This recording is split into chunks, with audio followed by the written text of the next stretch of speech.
இல்லக விளக்கது இருள் கெடுப்பது சொல்லக விளக்கது சோதி உள்ளது பல்லக விளக்கது பலரும் காண்பது நல் அக விளக்கது நமச்சிவாயமே.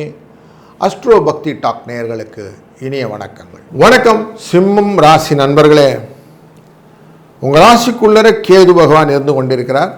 ராசியின் 12ஆம் இடத்துக்குரியவரான சந்திர பகவான் இந்த வாரம் என்கிற 4ஆம் தேதி மே மாதத்திலிருந்து 10ஆம் தேதி மே மாதம் வரை உள்ள காலகட்டங்களிலே விருச்சிக ராசியிலே அனுஷ நட்சத்திரத்திலிருந்து மகர ராசியை தாண்டக்கூடிய அவிட்ட நட்சத்திரம் வரை செல்கிறார்.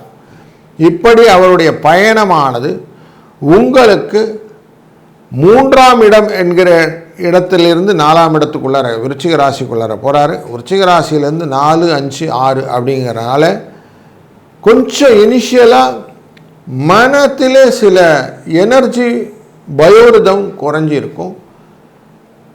எதுக்கு செய்கிறோம் ஏன் செய்கிறோம்னு கொஞ்சம் புரியாத ஒரு சூழ்நிலையை காட்டும். அதன் பின்னே குழந்தைகள் வழியிலே அவர்களை கவனிக்காததனால் வரக்கூடிய சில இடர்பாடுகளும் உண்டாகும். வெள்ளிக்கிழமை மேலே உங்களுக்கு ஓரளவுக்கு புரிதலோட சில காரியங்கள் லாபங்களாய் மாறும்.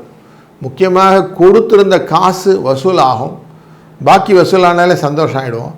அது மட்டும் இல்லை, நம்மக்கிட்ட எதிரிங்க கொஞ்சம் ஓரம் ஒதுங்கிடுவாங்க. வழக்குகள் நம்ம பக்கம் சாதகமாக ஆகிறதுக்கு வாய்ப்புகள்லாம் காட்டுறது. அதனால் நமக்கு ஒரு கிளாரிட்டி கிடச்சிருச்சுன்னா சந்தோஷம் வந்துடும் இல்லையா? அந்த கிளாரிட்டி கிடைக்கக்கூடிய சூழ்நிலையை இந்த வார கடைசி உங்களுக்கு கொண்டு வரது இருக்குது. அப்போது உங்களுக்கு ஓரளவுக்கு கிளஸ்டர் மூமெண்ட்ஸ் சொல்லுவோம். கொஞ்சம் குழப்பங்களும் நல்ல மூமெண்ட்டை கொடுக்கக்கூடிய சூழ்நிலைகளும் இந்த வாரம் எதிர்பார்க்கலாம். லாபஸ்தானத்தில் குரு உட்கார்ந்துருக்கிறாரு. குருவுடைய இந்த லாபஸ்தானத்தில் உட்கார்ந்து கொண்டு பார்க்கக்கூடிய பார்வை முயற்சி ஸ்தானத்தை பார்த்து கொண்டிருக்கிறார். அதனால் எந்த முயற்சியும் விரிவாக்கமாக பண்ணும்போது தொடர்ந்து செய்யணும். அது செய்யும்போது வெற்றிக்கு இலக்கை நீங்கள் நிர்ணயித்தும் சொல்லிக்கலாம். அப்போது வியாபாரத்தில் ஒரு வேலை செஞ்சால் கன்சிஸ்டன்சின்றதை கரெக்டாக விடாமல் செய்யணும்.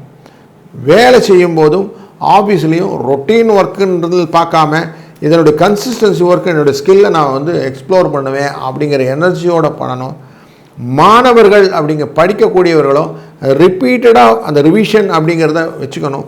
ரிவிஷன் கரெக்டாக ரிவைஸ் பண்ண தான் உங்களுடைய மனநிலையில் அது போய் நிற்கும். மனப்பாடம் அப்படிங்கிற விஷயத்தில் போய் நிற்கும். அப்போ எளிமையாக மாறிவிடும். இதை கரெக்டாக புரிஞ்சுக்கோங்க. அப்போது ஸ்கில் ஓரியன்டாக மாறுறதுக்கு இது ஆப்பர்ச்சுனிட்டி பீரியடு. அதை கேபிட்டலைஸ் பண்ணிக்கணும்.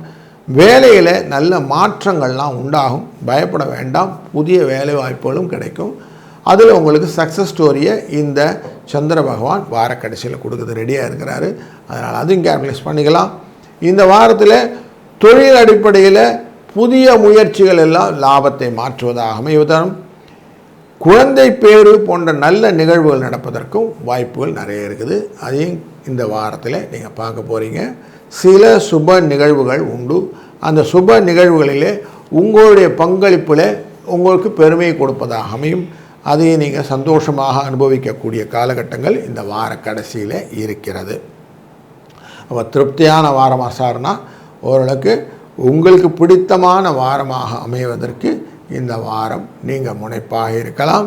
இந்த வாரத்தினுடைய 5ஆம் தேதியிலே சங்கடஹர சதுர்த்தி அன்று விநாயகப் பெருமானை வழிபட்டு கடன் தொகையிலே ஒரு பகுதியான அடைக்க கடனும் குறையும். அதுபோல் 9ஆம் தேதி நடராஜ பெருமானின் அபிஷேக ஆராதனைகளை பார்க்க மனதிலே எந்த விதமான குழப்பமும் இல்லாமல் நிஷ்சிஞ்சயா அப்படின்னு சொல்லுவான். எந்த விதமான கவலையும் இல்லாமல் நிஷ்கலங்கா அப்படிங்கிறது கலக்கமே இல்லாமல் உங்களுக்கு எந்த காரியத்தை செய்யணும்னு யோசிக்கிறீங்களோ அதனுடைய இலக்கை எளிதாக அடைவதற்கு இந்த நடராஜ பெருமான் உங்களுக்கு துணை நிற்க என்னுடைய பிரார்த்தனையும் வைத்து இந்த பதிவை உங்களுக்கு தருகிறேன். நல்லது நடக்கட்டும், நல்லதே நடக்கும். வாழ்க வளத்துடன். வணக்கம் கன்னிராசி நண்பர்களே. இந்த வாரமானது மே மாதம் 4ஆம் தேதியிலிருந்து 10ஆம் தேதி மே மாதம் வரை இருக்கிறது. உங்கள் ராசியினுடைய லாபஸ்தானத்துக்குரிய சந்திர பகவான் செவ்வாய் இருக்கக்கூடிய விருச்சிக ராசியிலிருந்து அனுஷ நட்சத்திரத்திலிருந்து சனி வீடான மகர ராசி வரை பயணம் செய்ய இருக்கிறார். அங்கே அவிட்ட நட்சத்திரத்தில் இந்த பயணத்தை முடிப்பார். இப்படி அவர் உங்கள் ராசியினுடைய 3ஆம் இடத்திலிருந்து 5ஆம் இடம் என்கிற இடம் முயற்சி ஸ்தானத்திலிருந்து உங்களுக்கு சுகஸ்தானமான 4ஆம் இடத்தை கடந்து யோகஸ்தானமான 5ஆம் இடத்தை தொடும்போது இந்த வாரம் முடியும். அப்போது 3ஆம் இடம்ங்கிறது பண வரவை கொடுக்கும் முயற்சியின் மூலியமாக செய்யக்கூடிய பல வரவு. குடும்ப தன வாக்குஸ்தானத்தை பார்க்கக்கூடிய குருவினாலே ஆலோசனையுடன் செய்யக்கூடிய பணவரவு. உங்களுக்கு தெரியலனா கொஞ்சம் அடுத்தவங்களை கேட்டு கொஞ்சம் பிடிச்சிக்கிடுங்க. அதனால் பணவரவு கன்ஃபார்ம். ராகு ஏற்கனவே உங்களுக்கு கன்ஃபார்ம் பைசா கொடுத்துட்டு இருக்கிறார், கவலைப்படாத. குருவின் பார்வை வேறு இருக்கிறது. அதனால் 6ஆம் இடத்து ராகுவும் பணம் கொடுத்து கொண்டிருக்கிறார்.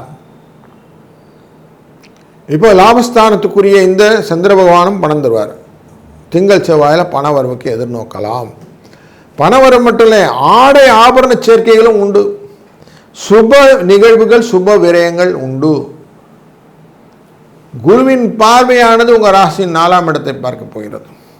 4ஆம் இடம்னாலே மண்மனை வாகன யோகம்னு உங்களுக்கு தெரியும். அப்போ அங்கேயே ஒரு பார்வையை வைப்பதனாலே புதிய மாற்றங்களும் புதிய ஏற்றங்களும் உங்களுக்கு சேரப்போகிறது. இந்த யோகங்கள்னால வீடு மனை யோகங்கள் உண்டு.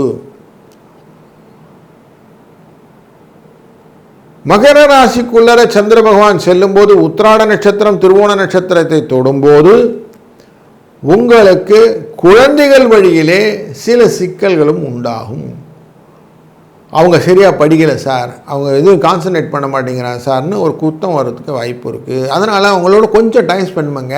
ஏன் அப்படிங்கிற கேள்வி கேளுங்க. அவங்களோட கொஞ்சம் அவங்க லாங்குவேஜில் ட்ராவல் பண்ணுங்கள்.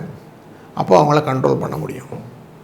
அப்போது எக்ஸாம் ரிலேட்டடான மார்க்ஸ் எல்லாம் வாங்கிறதுக்கு இது உங்களுக்கு யூஸ்ஃபுல்லாக இருக்கும். அதனால் இந்த காலகட்டங்களில் கொஞ்சம் அப்படியே ஏனோ தானோ விட்டுறாதீங்க. அப்போ தான் இந்த மார்க்குங்கிற லாபத்தை பெற முடியும். அதை புரிஞ்சுக்கணுங்க. பணம் வர மாதிரி அங்கே மார்க் வரணும். ஸ்கோர் நல்லா வந்தால் தானே அடுத்தடுத்த நிலைகளுக்கு செல்ல முடியும். வேலை படித்த உடனே வேலைலாம் சொல்கிறோம்லே, அதுக்கெல்லாம் இதுதான் வாய்ப்பு. அதனால் அதை கொஞ்சம் கான்சன்ட்ரேட் பண்ணி அவங்கள எஜுகேட் பண்ணுங்கள். வெளிநாடு போகிற எண்ணங்கள் இருந்தால் அவங்களுக்கெல்லாம் லாபத்தை கொடுக்கக்கூடிய சூழ்நிலையை இந்த காலகட்டம் கொடுப்பார். கேது அப்படிங்கிறவரை இந்த சந்திர பகவான் பார்க்க இருக்கிறார் வாழ கடைசியில் அவிட்ட நட்சத்திரத்துக்கு போய் உட்காரும்போது பார்ப்பார். அப்போது உங்களுக்கு எதிர்பாராத ஒரு யோகத்தையும் கொடுப்பார். அப்போ வெளிநாட்டு வர்த்தக தொடர்பு இல்லை வெளிநாட்டுக்கு வேலை செய்பவர்கள், வெளிநாட்டிலே இருக்க வேலை தேடுபவர்களுக்கு இந்த வார கடைசியில் ஒரு நல்ல நியூஸை எதிர்பார்க்கலாம். குரு பகவானின் அனுகிரகத்தினாலே நீங்கள் நினைக்கிற காரியத்தை சந்திரனும் குருவும் சேர்ந்து செய்யக்கூடிய வாரமாக இந்த வாரம் அமைத்து கொள்ள முடியும். இந்த வாரத்திலே 9ஆம் தேதி வரக்கூடிய நடராஜர் அபிஷேகத்தை அவசியம் காணுங்கள். தில்லை நடராஜரை மனதில் நினைந்து அந்த கனக சபாபதியினுடைய அனைத்து விதமான அருளையும் பெறும்போது எல்லா விதமான கஷ்டங்களும் விலகிவிடும். 5ஆம் தேதி அன்று கொஞ்சம் கடனை அடைக்க கடனும் குறையும். நல்லது நடக்கும்.